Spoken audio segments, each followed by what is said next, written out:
Thank you very much for visiting my channel. If not difficult, like and subscribe to my channel to always be aware of events. Thank.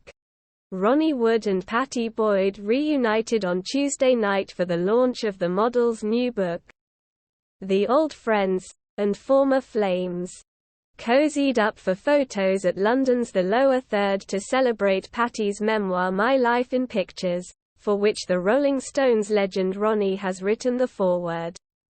Ronnie was joined by his wife Sally, who he married in 2012, at the star-studded bash along with fellow music icons Jimmy Page and Roger Taylor.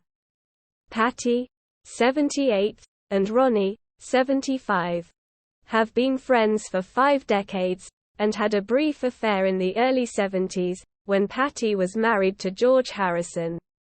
Writing about the fiery affair in the Daily Mail in 2007. Ronnie recalled how one night at George and Pattie's London house, I took George aside and told him that when it was time for bed I would be going to Pattie's room. Seemingly unflustered he pointed to the room my first wife, Chrissy, and I was staying in and said, I shall be sleeping there.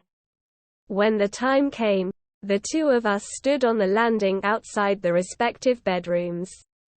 Are we going to do this? I asked. I'll see you in court, George replied, and in we went. The following morning we were woken by George, who informed me that he had called his lawyers. He never actually did. Pattie meanwhile recalled that her husband George went on holiday to Spain with Ronnie's wife Chrissy Findlay, leaving her, desperately hurt, as she realized, another of my friends was sleeping with George. She ended up holidaying in the Bahamas where Ronnie decided to join her. Ronnie is the most adorable man, and maybe at that moment some fun. Laughter and a pair of comforting arms were what I needed, she described in a 2007 interview with the Daily Mail. Despite being the muse to the greatest musicians of her generation, Pattie has since admitted she hasn't seen a penny in royalties from her former husbands Eric Clapton and George Harrison's hits about her.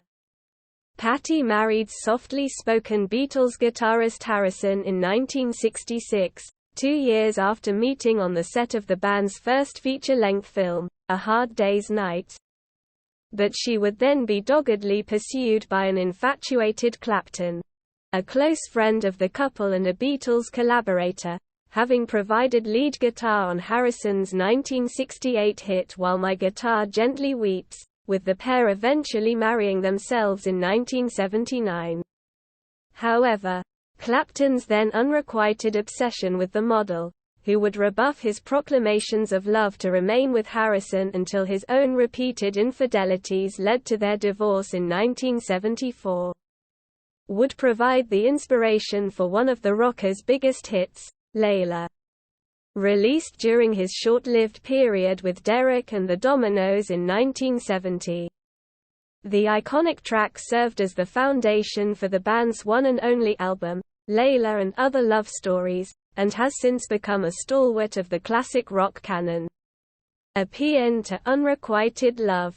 The song served was inspired by a love story that originated in 7th century Arabia and later formed the basis of the 12th century Persian tome The Story of Layla and Majnun, a copy of which playwright Ian Dallas gave to Clapton. The book, which details a tale of a young man who falls hopelessly in love with a beautiful young girl who doesn't immediately return his affection, would then move a then 25-year-old Clapton so profoundly. He went to pen Layla, a song that has since been hailed as one of the best tunes of all time and broadcasted millions of times. Despite its success, however, Boyd, who married Clapton 5 years after divorcing Harrison, now claims she hasn't received a single royalty check in the 52 years since the track's release.